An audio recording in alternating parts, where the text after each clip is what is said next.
Sir, Samyak Jain from the PGP course makes an interesting observation.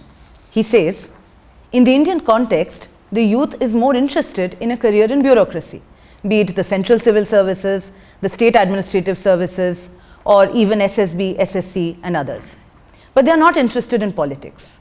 Further, although the youth may criticize government policies, they do not try to replace them or take any relevant action.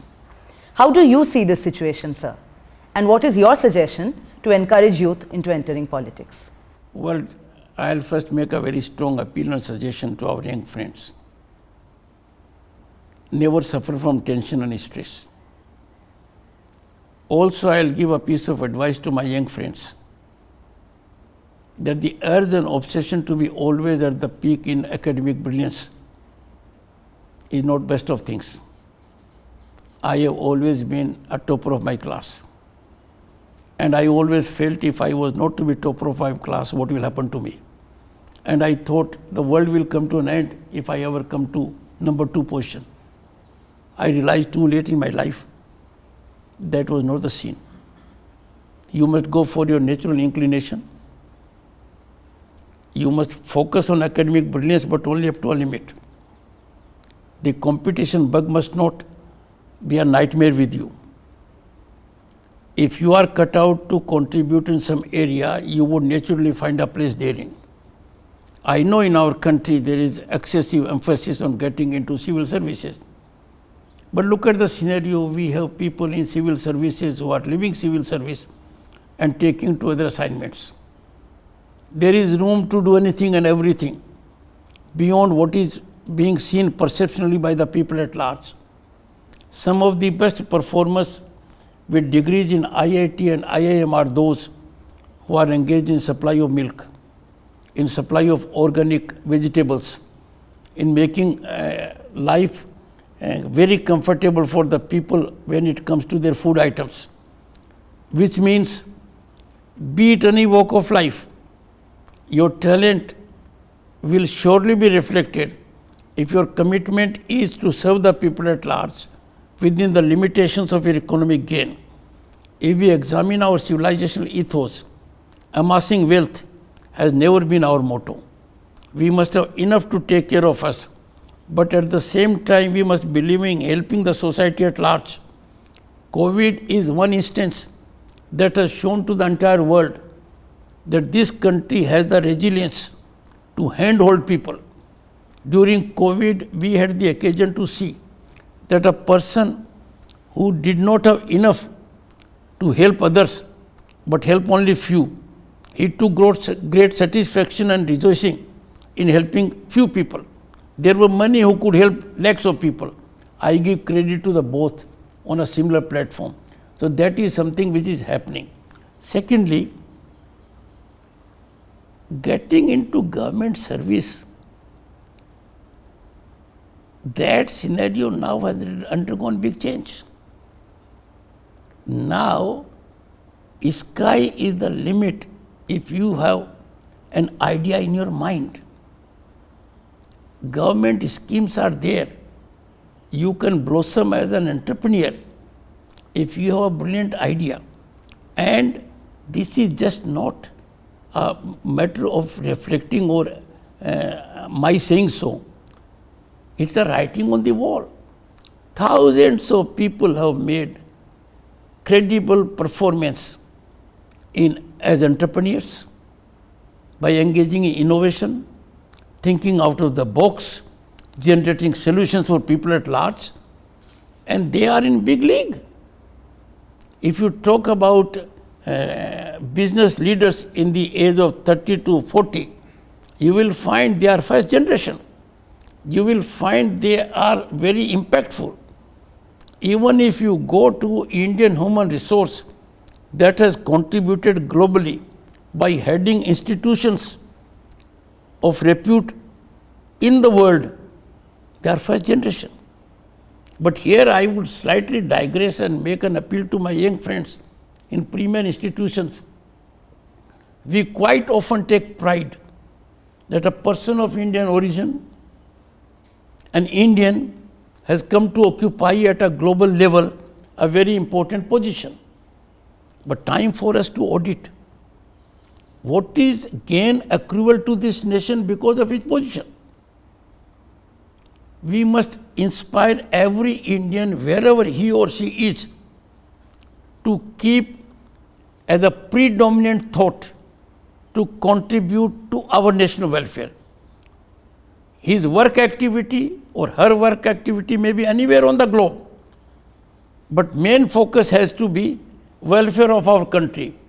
And I have no doubt, once this thought will get disseminated extensively, there will be awareness. Because at the end of the day, anyone who believes in Bharatiyata and Bharat will have at heart welfare of the entire humanity. Sir, the next question is from Vaibhav Datta from the PGP course. SEBI and RBI heads have expressed in the past that campus recruitments are one of the key ways to aid the growth of their organizations. Lately, however, there have been no such events that have taken place.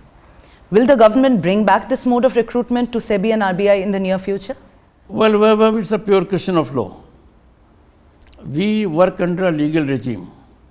Our constitution has provided a mechanism where there is a level playing field when it comes to our right to equality or our claim to employment. Campus recruitment is not constitutionally upright mechanism. It was in vogue earlier. Just reflect. If a public sector undertaking or government goes to one particular institute to pick up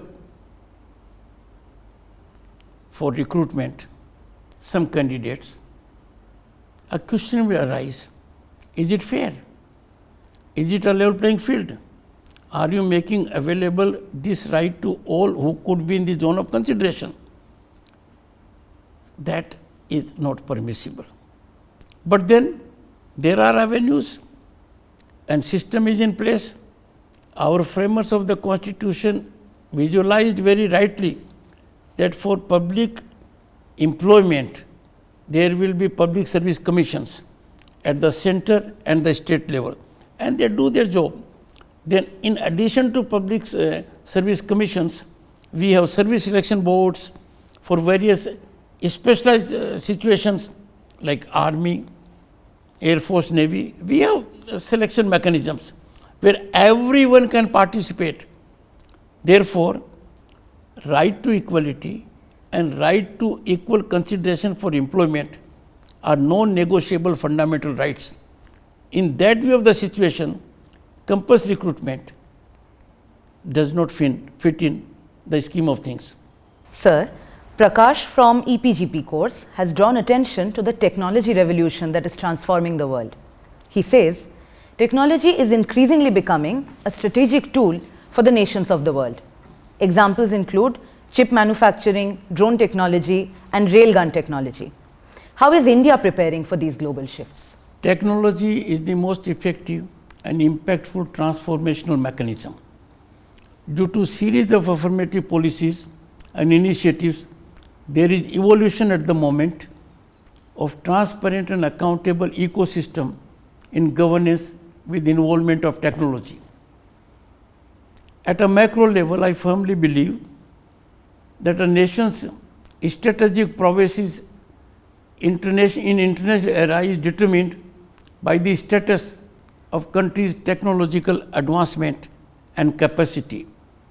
You may be well aware the Department of Science and Technology, DST in our nation, along with DRDO and MEITY, propel the technological growth story of India, and they are doing it in a significant manner and with speed.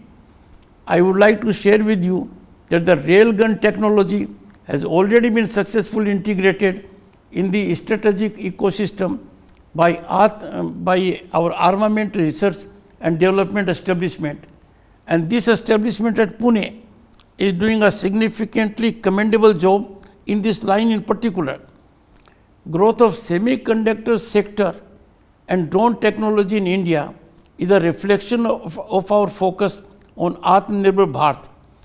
Now, drone technology is being extensively used both in civilian and strategic areas, but it is also transforming the agriculture sector. So, drone technology is finding increasing adaptability even at that level. I am confident that India will attain greater heights in the domain of S&T with the contribution of hard-working, vibrant youth. And many were there when I was at IIM Bangalore or IIT Madras. So, I have no doubt that Amrit Kal, a significant part of our history, is witnessing unleashing of youth energy and power to transform this great nation to attain its height as it was thousands of years ago.